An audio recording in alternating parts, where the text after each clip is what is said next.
actually going to pump jets or pump jets into a sub. Now, is it true that pump jet submarines can only stay underwater for 20 minutes? No, Senator. I do not know what you're referring to about pump jet submarines remaining underwater for 20 minutes. Can I just be clear again? A pump jet is a form of propeller. It has no bearing on how deep a submarine can go, how long it can stay underwater. They are matters that pertain to the platform design of the submarine. How many, what time prior to that did you do investigations into subs around other submarines? How many months prior to signing that contract? How much time and effort was put in by the Defence Force in looking at other subs that were available prior to the short fin Barracuda? We commenced the competitive evaluation process in 2015, and work on other options had been proceeding from about 2011. So about 4 years of work looking at various options that included military off-the-shelf, a modified military off-the-shelf, and evolved columns. With the short fin Barracuda, you've signed a contract with the Naval Group, which is a French firm, with regards to it. Did you specifically go looking for a diesel submarine, or what was the base, what were you looking for? The competitive evaluation process was for a conventionally powered submarine. That's a diesel electric submarine, Senator. Not any other form of submarine. So, was it based on for a pump jet sub that you basically It was based on, what we were looking for was based on the best solution that 3 international participants within the competitive evaluation process could offer to meet Australia's capability requirements. We did not specify to any of the participants the form of solution it should take, the form of the submarine. It was up to those international participants to present their design and their design capabilities, more importantly, to meet Australia's capability requirements for its future submarine. You didn't have you didn't want a nuclear sub? That was completely out of the equation? A nuclear submarine was not in consideration, and government policy was that we would acquire a conventionally powered submarine as the future submarine. So you were either looking at a pump jet or you were looking at diesel? I think you're confusing, Senator, a pump jet as being a nuclear-powered submarine versus what is in fact a conventionally powered submarine. A pump jet is a form of propulsion. It's not a form of power for the submarine. So what it is, in fact, is a form of propulsion that fits to the back of the submarine, and rather than taking the form of a conventional propeller, it takes the form of a shrouded rotor with a set of stators in there that in operation creates thrust through the water. So, all right. Then with the short fin Barracuda, how are they run? On what? So I think getting to the point that we're trying to make here is that the proposal offered by France included a pump jet.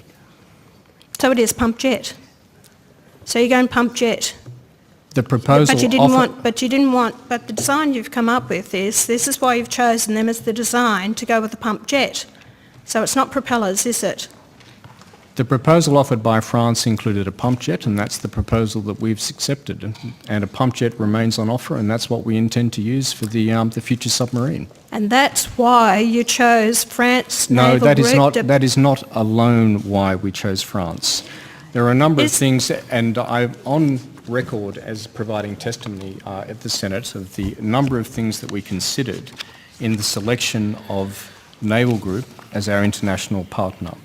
There were a range of factors, and they were all over the capability of the international partner to deliver a regionally superior submarine, and one over which Australia would have the sovereign capacity to operate and sustain throughout its life. So there are a number of criteria in mind. We looked at the capabilities, that includes the platform capabilities, We looked at the ability of the international partners to work with the combat system integrator of our choice. Those things in particular pertain to the capability of the boat. We looked at rough order magnitude costs and schedules to ensure the participants understood the scale of the program that we were embarking upon and could give us insights into the manner in which they would manage costs and schedule throughout the program. We looked at matters concerning program management.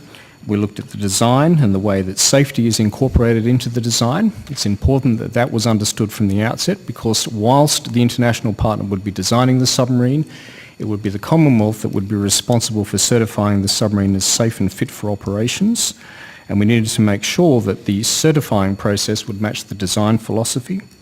We looked at methods of sustainment. We looked at the manner in which each of the participants would support the establishment of a sovereign sustainment capability in Australia.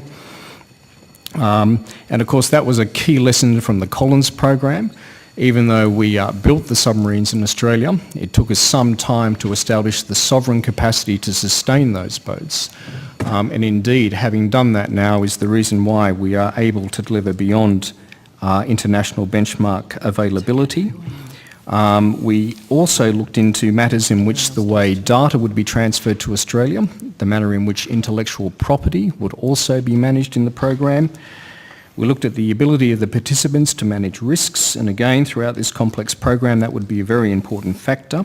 So I would say that we just didn't pick a submarine with a pump jet. We picked an international partner that could meet a range of requirements to achieve not only a regionally sub-area submarine, but the sovereign capacity to operate and sustain that submarine, and to deliver that within the time frame that would be necessary.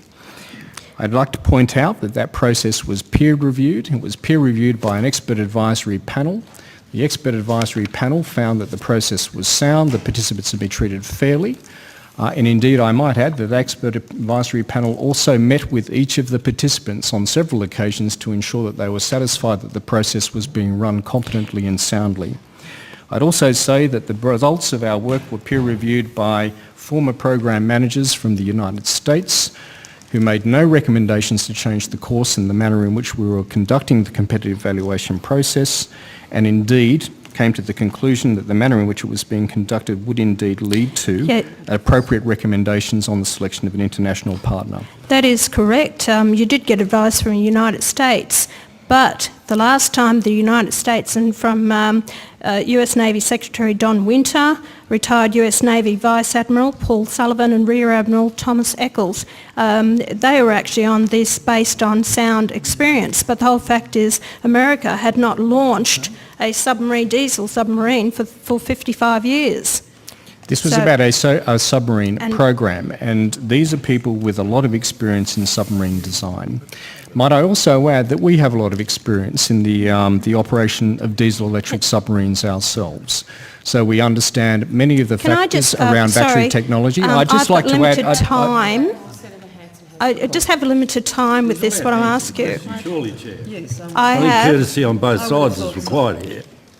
Senator Hanson. I agree, but see, with these questions I need to ask, I just have to say, you're actually going to pump jets or pump jets into a sub. Now, is it true that pump jet submarines can only stay underwater for 20 minutes? No, Senator. I do not know what you're referring to about pump jet submarines remaining underwater for 20 minutes. Can I just be clear again? A pump jet is a form of propeller. It has no bearing on how deep a submarine can go, how long it can stay underwater. They are matters that pertain to the platform design of the submarine. What about a diesel sub? So we are going to buy diesel-electric submarines, and I can assure you, Senator, they're going to stay underwater for much longer than 20 minutes. We have 3 days? For 3 days? What's the period of time? I'm not going to reveal what our requirements are for submerged endurance. That is classified. But I don't think it's classified because actually Senator Hanson, you don't get to make the call on what's classified and unclassified in this conversation. So you can't... Rear Admiral? So you can't disclose, which is knowledge of how long a diesel can stay underwater compared to what a nuclear sub can stay underwater. A diesel-electric submarine can stay underwater depending on the way it's designed. So that refers to matters about the size of the battery, the manner in which the hotel load, which is the power that is consumed by the submarine when it's operating, is used, and so forth. There are a number of factors that go into the period of time that a diesel-electric submarine can remain submerged, Senator. This Barracuda, actually there is still one on the slipways in France that hasn't even been tested, and we're actually basing a design on that has not been tested. Do you believe that is in our interests? We have selected Naval Group as competent designers of diesel-electric submarines and indeed ocean-going submarines. We made that assessment on the basis of the competitive evaluation process, which I've endeavoured to explain was a very thorough process. We have no reason to believe that France is not capable of designing a submarine to meet our requirements.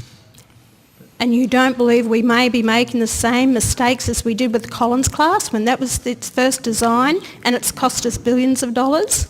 No, I don't, because we've learnt many lessons from the Collins program and implemented those as we've gone forward with the future submarine.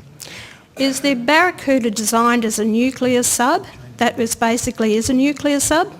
The French Barracuda, the submarine that they will be employing in their Navy, is a nuclear-powered submarine. The submarine that we're working on with Naval Group is a diesel-electric submarine. But it is still the short-fin Barracuda, which is a nuclear sub. So we're actually taking a nuclear sub and we're going to make it a diesel sub. No, it's not, Senator. No, Senator. Right. We are designing a submarine that will have a certain lineage in terms of the work that France has done in designing both the Barracuda and conventional submarines. And that's quite natural in any submarine design and build process. If you looked at any nation designing and building a submarine, they will always refer back to the lineage of designs they've done. What we have the benefit of doing here with France is leveraging the design work that they've done in the Barracuda and a number of conventional submarines that they've designed and built and delivered to other navies, and using that as the basis for the design for the future submarine, which, as I said, is a conventionally powered submarine. You cannot convert a nuclear submarine to conventional power, and that's often been stated in the media, and I understand most recently in the Inside Economics report. The effort is not to convert an existing boat into a diesel-electric submarine. We're designing a submarine using many of the learnings, many of the references that come out of the Barracuda design, and a good example there would be something like hull diameter. If you're going to change the diameter of the hull of a submarine, you're into a whole set of new calculations about the structural integrity and strength of the submarine. If we can utilise the work that France has already done in having a hull diameter that's very similar to Barracuda, we can leverage all of that design work, which has not only gone into the Barracuda, but has been tested by France in their methods of design and certification to get to this point. Thank you, Rear Admiral.